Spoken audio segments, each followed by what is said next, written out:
ಇನ್ನು ನೀಟ್ ಪರೀಕ್ಷೆ ರದ್ದಾಗಿದೆ. ರಾಜ್ಯ ಕಾಂಗ್ರೆಸ್ ಸರ್ಕಾರದ ವಿರುದ್ಧ ಕೇಂದ್ರ ಸಚಿವ ಕುಮಾರಸ್ವಾಮಿ ಕಿಡಿಕಾರಿದ್ದಾರೆ. ಕಾಂಗ್ರೆಸ್ ಸರ್ಕಾರದ ಕಾಲದಲ್ಲಿ ಎಷ್ಟು ಅನಾಹುತ ಆಗಿಲ್ಲ. ಕೆಪಿಎಸ್ಸಿ ಸರಿ ಮಾಡೋದಕ್ಕಾಗದವರು ಈಗೇನು ಮಾಡ್ತಾರೆ, ಈಗೇನು ಮಾತನಾಡ್ತಾರೆ. ನೀಟ್ ಬಗ್ಗೆ ಚರ್ಚೆ ಮಾಡೋದಕ್ಕೆ ನಿಮಗೇನ್ರಿ ನೈತಿಕತೆ ಇದೆ ಅಂತ ಆರೋಪ ಪ್ರತ್ಯಾರೋಪ. ನಿಮ್ಮ ಕಾಲದಲ್ಲಿ ಹಿಂಗಾಯ್ತು ಅಂತ ಕೇಳಿದ್ರೆ ನಿಮ್ಮ ಕಾಲದಲ್ಲಿ ಆಗಿಲ್ವಾ ಅಂತ ಇವ್ರದು ಸಮರ್ಥನೆಯನ್ನು ಕೊಟ್ಟಿದ್ದಾರೆ.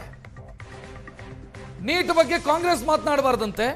ಆಯ್ತಪ್ಪ, ಕಾಂಗ್ರೆಸ್ ಮಾತನಾಡಿಲ್ಲ ಬಿಡಿ, ಜನ ಮಾತನಾಡ್ತಿದ್ದಾರಲ್ಲ, ವಿದ್ಯಾರ್ಥಿಗಳು ಮಾತನಾಡ್ತಿದ್ದಾರಲ್ಲ, ಉತ್ತರ ಕೊಡಬೇಕಲ್ಲ. ಕುಮಾರಸ್ವಾಮಿ ಹೇಳ್ತಾರೆ ಕಾಂಗ್ರೆಸ್ಗೆ ಯಾವ ನೈತಿಕತೆ ಇದೆ. ನಮ್ಮ ರಾಜ್ಯದಲ್ಲಿ ಎಷ್ಟು ಬಾರಿ ಮುಂದಾಕಿದ್ದೀರಿ, ನಿಮ್ಮ ಕಾಲದಲ್ಲೇ ಎಷ್ಟು ಅನಾಹುತಗಳಾಗಿಲ್ಲ. ಇವತ್ತು ನಮ್ಮ ರಾಜ್ಯದಲ್ಲಿ ಒಂದು KPSC ಸಂಸ್ಥೆನ ಸರಿಪಡಿಸ್ಲಿಕ್ಕಾಗಿದೆ. ಯಾವ ರೀತಿಯಲ್ಲಿ ಆ ಸಂಸ್ಥೆ ಬಗ್ಗೆ ಇವತ್ತು ಜನಗಳು ಮಾತನಾಡ್ತಾರೆ. ಇವತ್ತು ಈ KPSC ಸಂಸ್ಥೆ ಹಾಳಾಗ್ತಕ್ಕಂಥದ್ದು ಪ್ರಾರಂಭ ಆಗಿದ್ದೆ ಬಹುಶಃ ನನ್ನ ಅಭಿಪ್ರಾಯದಲ್ಲಿ ಈಗಿನ ಸರ್ಕಾರ ಹಿಂದೆ 2013ರಲ್ಲಿ ಸರ್ಕಾರ ಏನು ರಚನೆ ಮಾಡಿದರು ಅಲ್ಲಿಂದ ಪ್ರಾರಂಭ ಆಯಿತು. ಅವತ್ತು ಮುಖ್ಯಮಂತ್ರಿಗಳು ಹೇಳಿದ್ರು ತೊಳಿತೀವಿ ಅಂತ ಹೇಳಿ. ಯಾವ ರೀತಿ ತೊಳೆದ್ರು?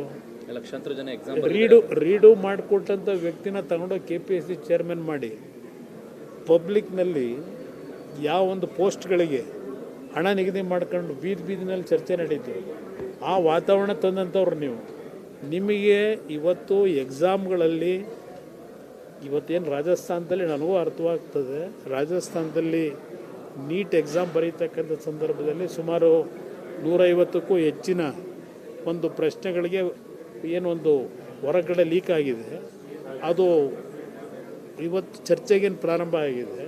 ಹೌದು, ಒಂದೊಂದು ಬಾರಿ ಯಾರೋ ಮಾಡೋದು ತಪ್ಪಿಗೆ ಸಂಪೂರ್ಣವಾದ ತಪ್ಪನ್ನು ಸರ್ಕಾರದ ಮೇಲೆ ವಹಿಸ್ಲಿಕ್ಕೆ ಆಗೋದಿಲ್ಲ.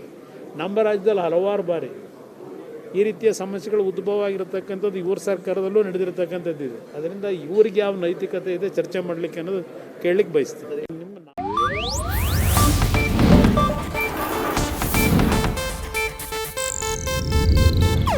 ಇದು ಏಷ್ಯಾನೆಟ್ ನ್ಯೂಸ್ ನೆಟ್ವರ್ಕ್ ಪ್ರಸ್ತುತಿ.